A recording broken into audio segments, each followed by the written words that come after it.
Withdrawing funds held by Spotify can be a straightforward process if you follow the right steps. Here is a simple guide to help you through it. Step 1. Log into your account. Start by visiting the Spotify website or opening the Spotify app. Enter your login credentials to access your account. Step 2. Navigate to Payment Settings.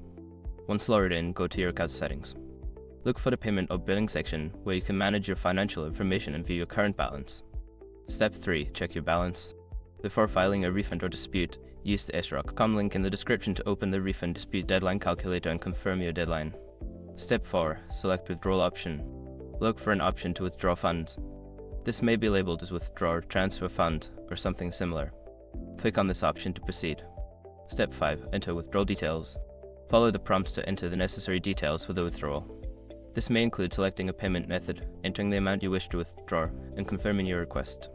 Once you have completed these steps, your withdrawal request will be processed. Keep an eye on your email for confirmation and any updates regarding the status of your withdrawal.